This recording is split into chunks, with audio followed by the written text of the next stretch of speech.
what's going on? It's Ras Satyat here in Singapore, and as always, thank you so much for joining me on the Night Owl podcast. Today, I am actually going back through my stories because you know me, I'm like the queen of posting everybody else's stuff. And the reason I do that, actually, I share everybody else's posts in my stories, is because I want to create community. I want to, encourage everybody to keep on moving and creating and posting and sharing pieces of themselves because I think it's important. But more than that, sometimes I come across really great thought-provoking quotes that I think that I need to go back and revisit, or I need to like post it somewhere where I know where I can go find it again.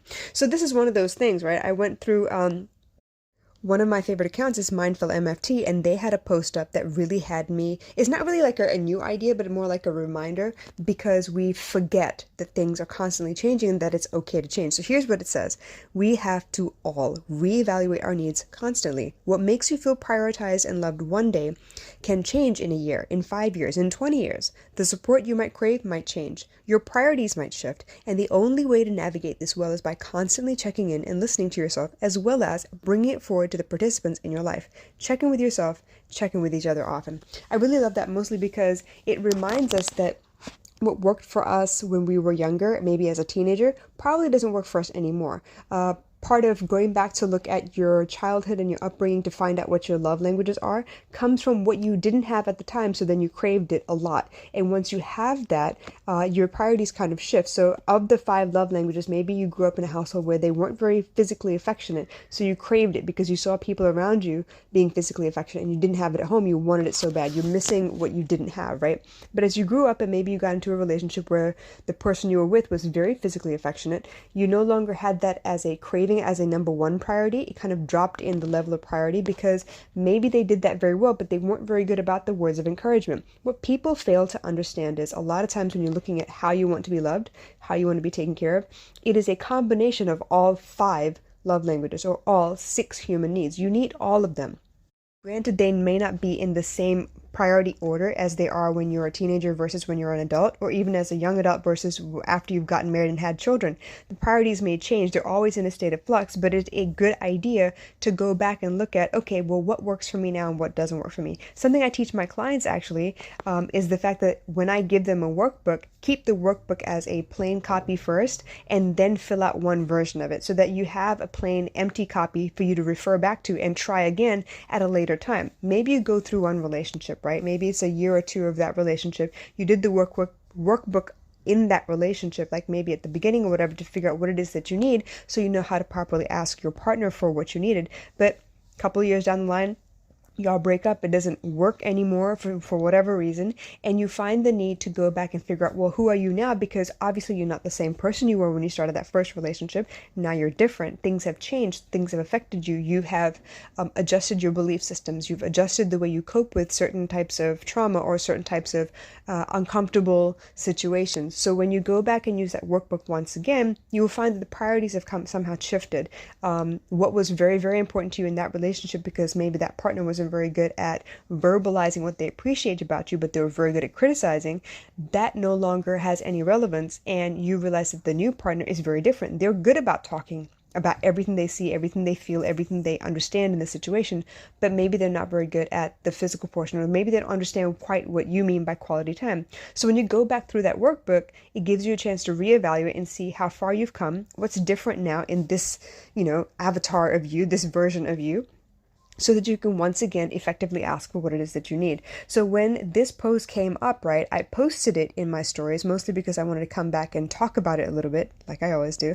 But it's great because there's a portion of this where it says the only way to navigate the shifting and the changing very well is to constantly check in and listen to yourself, which means pay attention to your emotions. What makes you feel good, or automatically, it reinforces your self-esteem. You kind of like blossom, you open up, you take up more space, versus the things that make you want to shrink away and hide and avoid and, sweep under the rug, deny. Those things really, really matter because that's showing you what works in your life and what doesn't. So it also means that once you listen to yourself, you're able to bring it forward to the participants in your life. So maybe at one point, point of your life, you're living in a dorm room with a roommate and you have a certain set of friends. In another 4 years' time, you've graduated from college, you're working, you may be living with a best friend or moved in with your boyfriend, and now that's a different set of circumstances, different set of schedules, habits, rituals that you need to kind of reevaluate and see, what do you need, what's not working, how do you make it better? Because honestly, all we're ever looking for is how to be happy, depending on the different situations that we have. Obviously, there's some things we do have control over and some things we really cannot do anything about. We just have to kind of manage the best way we know how.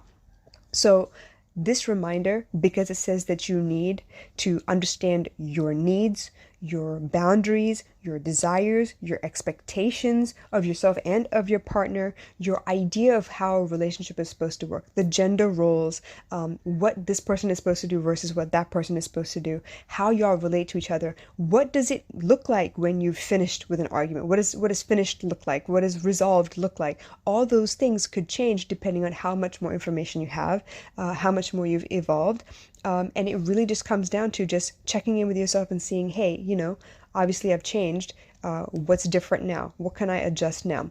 Another analogy I like to teach my clients is, if you look at it kind of like clothes, either if you want to look at it as a fashion sense, like what was trendy at this time versus what is trendy in 5 years going forward, or if you want to look at sizes, because obviously we don't stay the same size for the rest of our lives. We're going to lose a couple pounds, we're going to gain a couple pounds, things going to fit differently. Or depending on what kind of brands you buy, some brands you will be required to get a bigger size than normal because the cutting is different, right? So if you look at it in the form of clothes, obviously you don't have a lot of attachment to the old clothes. At some point you're going to let it go, or you're going to keep it as a keepsake but not necessarily wear it. You're willing to put it aside in order to get new clothes that fit you better, right? But for some reason we don't do that with our needs, our wants, our beliefs, the understanding we have of the world around us. We're less open to allowing those kinds of ideas to change for some reason. I'm not even sure why, but I wish people would talk about the fact that these things change. It's the reason that sometimes we outgrow our friend circle and we feel so terribly badly for leaving people behind. But the point is that we're not cutting them off. We're not telling them they're not good enough or anything. It's just that our likes and dislikes have changed. Maybe our interests have changed. Maybe you found something you didn't know you loved, and because you want to throw yourself headlong into learning this new skill, your old friends kind of aren't with it and they would rather continue doing what they've always been doing. Things happen. Paths change, right? Even with water, if you look at rivers, rivers change their pathways every so often, depending on the weather, depending on, climate, nutrition in the soil, all kinds of stuff, and the things change and it's okay. But for us to be able to go back and check in to see what's changed, what's different, so that we know how to communicate what we need better, that actually is very proactive in making sure that the relationships around us are working at their optimal levels, the best possible communication that you could have, avoiding as many arguments as possible, not having arguments at all and having discussions instead.